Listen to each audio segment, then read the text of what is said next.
La- Last night, myself, Robin, and Stephanie sat around and wrote. We're about to read about Rose. It was a special moment. All three of us sat around the table, and we felt Rose. We felt Rose with us, and I think we're all here sad today. But I just want everyone to realize that Rose is with each and every one of us, and will remain with each and every one of us every day. She will remain a part of Israel and the world, and the message of her should be carried on in everyone's heart and soul and actions in your lives. She was something special. Rose grew up in Atlanta, Georgia, in the Jewish neighborhoods of Toco Hills and Dunwoody. For those of you who don't know, Atlanta has around 70,000 Jews, and our family has always been actively involved in the Jewish community. Rose saw from a very young age that her Judaism and connection to Israel was just as important as her family. She was taught to never tolerate anti-Semitism and to stand up to anyone who took advantage of the weak. We discussed the Holocaust and the impact it had on the Jewish people, and that we must be diligent to not allow history to repeat itself. These concrete values in Rose sewed the fabric for her desire and need to serve in Magav. By the age of 5, Rose had visited Israel twice.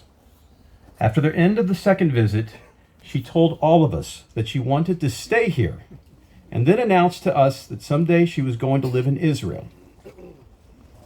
When Rose would meet new kids on the playground, she explained to them that they could be friends now because she was going to be moving to Israel when she turned 18 and joined the Israeli army.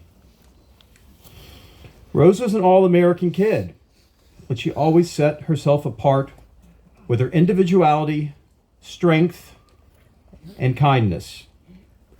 Growing up, she would literally wear her individuality every day. Until the age of 18, we could not get her to wear matching socks. She always had some piece of clothing on that set her apart. And in my fatherly opinion, it all clashed. She loved to play with fashion trends and truly made them her own. Changing hairstyles and hair color was her favorite form of self-expression. Her hair has been every length and shape, from the bottom of her back to a shaved head, and every color of the rainbow. But her mother and I always let her express herself. We knew how creative and passionate she was and never wanted to hold her back. Though I was nervous about her joining the IDF, I admit I was also relieved that her hair would finally be back to normal colors and her socks would finally match. Rose was an artist at heart and talented. Talent poured through her. In middle school, she auditioned and was accepted into the DeKalb School of Performing Arts, where she acted and danced. She wrote award-winning compositions, and her soulful voice would make you cry. But she was also strong, very, very strong. I started taking her to the gym when she was 12. She would always push herself to her limits. And then once she mastered her goals, she would set even higher. She challenged herself mentally and physically to extremes. And that was what made her a fearless champion. In 10th grade, she decided she was going to join her high school wrestling team.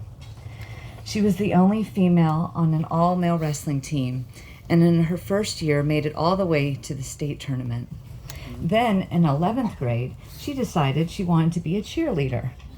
She had never cheered before and would take tumbling classes at night at the Jewish Community Center to prepare for tryouts. Out of 100 girls, she made varsity cheer. When she graduated Dunwoody High School, she was the only athlete that lettered in both wrestling and cheering. Even though she was fiercely competitive, helping others drove her more.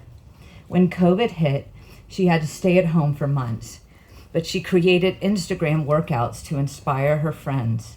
She would also post positive messages promoting healthy living, eating, and thinking. She was a devout vegan, not only for the health benefits, but because she loved animals and the earth.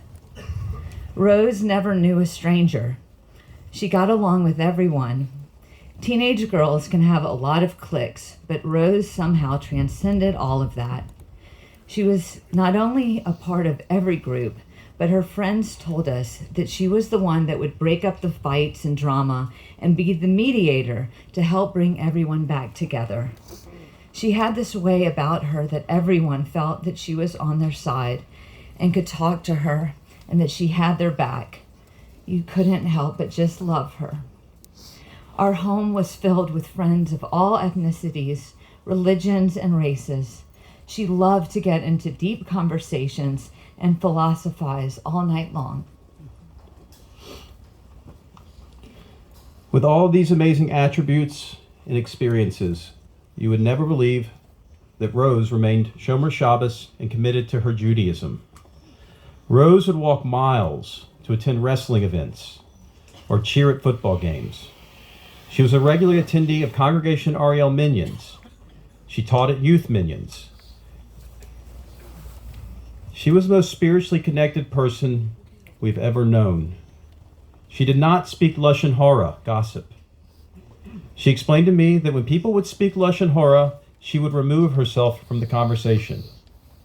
She understood the detriments this had on the entire Jewish people. Rose inspired so many people with her words of Torah because it was authentic and it came from a person who was able to carry the Torah in everything she did in life. Our Friday night meals with our family were the moments we will miss the most. These meals were filled with singing, stories, and love. Our life as we know it has changed.